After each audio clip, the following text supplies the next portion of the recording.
We have one more story to go, so we might as well just go there now.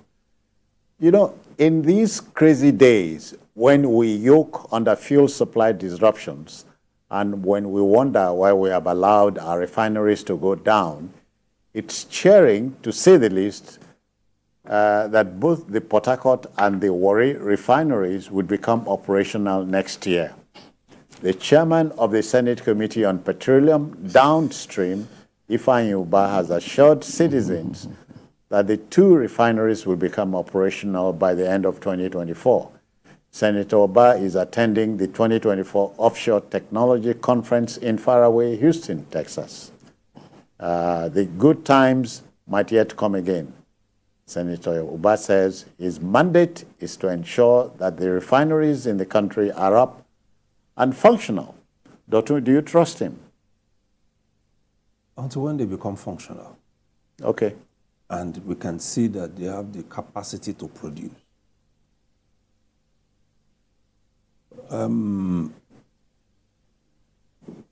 Since last year, okay, we've been told Port Harcourt Refinery will become functional. We first had December of 2023. We had January of 2024. Now we had that test running was going on. You mean they kept shifting the... No, it's the not post? about shifting. Okay. It's about telling us the reasons, giving us reasons why the refinery has not become functional. Because at some point, what we were told was it will be fully ready. We are now told maybe the mechanical section was 95% ready. Another section, yes, Nigerians need information. But the information should be provided to us in a way that will make us to have trust and confidence in government, in our leaders.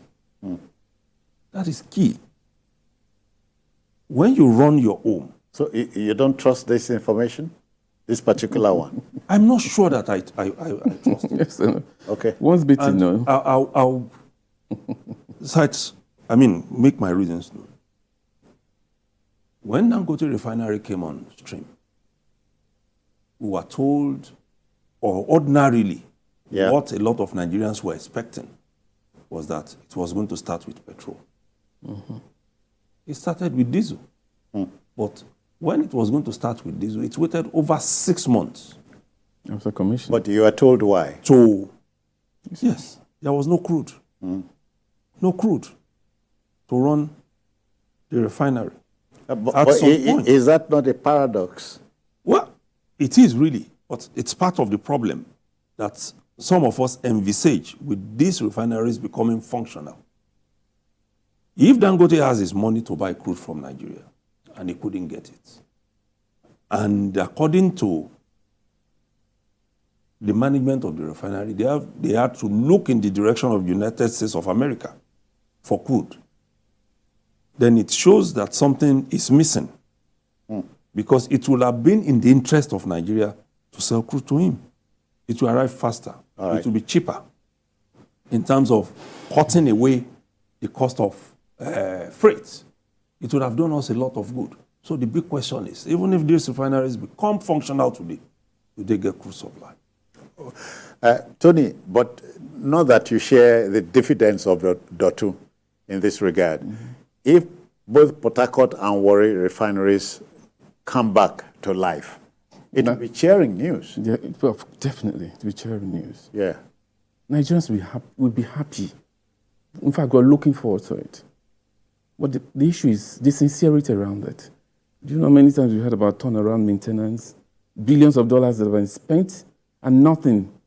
And then we keep another promise, promise has just been made by Senate Committee Chairman on downstream. He's a Senate Committee Chairman on downstream. Yeah. He's not even the Minister of State for Petroleum. So in what capacity was he speaking? So, does he even have weight? No, the promise he made. No time. You say we are jokers most times. We are agencies of government. Tony, Tony, Senator Ifan Yoba says he has a mandate. He's a Senate committee chair on downstream. Yeah. A senator. So I cannot take him seriously because in the past, yes, we've heard ministers of state for petroleum, people, even MDs of NNPC and CEO of NNPC. So you expected, in this regard, you expected somebody like Heineken and all that to speak? So apart from that, yes, of course, apart from that, as I said before, we'll be joking until we start telling ourselves the truth. Why not put a timeline to this? This is not the first or the second or the third time this thing has been shifted. Then when you do this all the time, it's like we take Nigerians for granted. Yeah. There must be a date, a specific date tied to this. You don't say before the end. You take people for fools. But it begs the question of why did we allow the refineries to go down? That is what I'm saying. Now, isn't it obvious now that Nigeria, the government, federal government cannot manage our refineries? Why not sell these things to IOCs? Why is it difficult? Because they want to use that avenue to continue to milk the country. You can't do it. So I should hold on to end of the year. When we had things like this in the past, and it never happened. So why would I be, optimistic on this? It's not going to, we'll come back here and discuss this. Because it's not happening. It has happened over time. They put money in this thing and it never happened. And after a while, it dies. We can't continue to do things this way. That's my fear. Tony is becoming more agitated. You are more gentle, as it is. Every Nigerian is agitated. It's just the way we express it. I am also, because right here inside Lagos, some of us bought. Hold on. Do you think it's a mistake that Senator Uba is talking about Port Harcourt Refinery again? Because Port Harcourt has been in the news since last year. It's not a mistake because it's still not working. That's the point. It's still not working. And what we are saying is, see, we have crude. We are queuing for fuel. Countries that don't have crude, they have refineries, and they are not queuing for fuel. So what is our problem as a country, as a nation? Because that's what this boils down to. So you are saying, in effect, it has to do with the choices we make. That's what we have been doing to ourselves. And that is one of the areas where government, the anti-corruption agencies, need to pay attention to. What happened to all the turnaround maintenances we have been doing over the years? What happened with all the engineers employed by NNPC? What are they doing? What exactly is their mandate? Is it to destroy those refineries? Because if you have engineers in a place, and that place keeps going down, then there is something that is wrong. There's hope here because Senator Uba is saying, my mandate is to ensure that the refineries in the country are up. It doesn't have that mandate. What mandate is that? What mandate is that? One of those who have oversight function. What are you doing there? You can't command an engineer to go and open something there for him. But he's chairman Senate committee on. That's where it ends. It doesn't oversight function. That's where it ends. Those people work in those places. Nigerians. Even when it is ready, the best they can do is to speak with the group chief executive officer of NNPC to say, okay, what happens? And the man tells him, he briefs him. He does not go beyond that. But fine, it's good he's talking. But what we want as Nigerians is that these things should become functional. We have seen it with Dangote Refinery. He has proven that to us, that these things can be cheaper if we produce in country. Yeah. That's what we want. Yeah. From 1,600, he brought diesel down to 1,000. 1,000, yeah. He has brought it down again to 1,000 naira. It means that he can do the same with petrol if he has the crude. But he doesn't. But so just a minute, Tony, can we talk about a crucial problem here? Crude oil theft. When we say crude oil theft, who are those people responsible? A poor man doesn't steal crude. If you ask me now, who I go ask? Who do I ask? That's what I'm saying. So crude oil theft. When we say crude oil theft, we know the people who are responsible for this. Still same them. See, you know we know. The poor man doesn't go. You don't bring badges into the country, big ships, and steal crude, and still go out of the country unmolested, unchecked. I mean, they know themselves. Bunkering is bunkering. So it's part of that corruption I'm talking about. Bunkering is not criminal. It is even the criminal one. That is what. Yeah.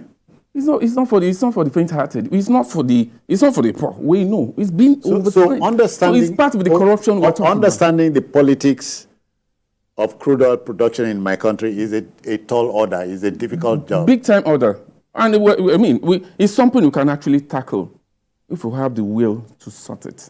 It's part of our national. Yes. If we firmly stand and say enough is enough. Asking where are the engineers? Look at them. I think it's not. Explain to us what. I'm telling you, it's not about showing us. It's a result, Nigerians. We need this thing to work. We need this thing because billions of dollars has been channeled in that direction, and nothing is coming out of it. That's just the truth. And millions going into salary payments for workers who are doing nothing. Belief system is faulty here. It's not about belief system. It's just about the truth. Not the truth. It's not what we want to believe. It's what is our reality. Because if these things are working, we shouldn't be talking about it. Okay. Anything that is functional, people don't talk about it. Because it's a natural process. You should have a timeline to this. If, like I said, our decision is, the IOEC is here, come and take over this refinery. And save us all these stories. The Saudi Oil Corporation is making profits. Huge profit. Petrobras in Brazil too. In Brazil. Go and check. Huge profit. Workers. Go and check the money. Everything you can see. You are able to see the ratio of workers to their production. We have more staff than those people who are making profits. We have more staff to pay. So what are they doing? When did we hear that Saudi Arabia had to import? Okay. Had to import fuel. When did we hear it? I'm not sure I've had that. I don't know. Maybe since I got to know, Saudi Arabia, as it is. Import to sell. So what is happening to us? We can do it. That we just need the will. If we are unable to do it, let's give it to people who can do it and give us the results. That's what we want. It's not about just saying we have refineries that can produce. One man has done it. Yeah. One man. Which means it's doable.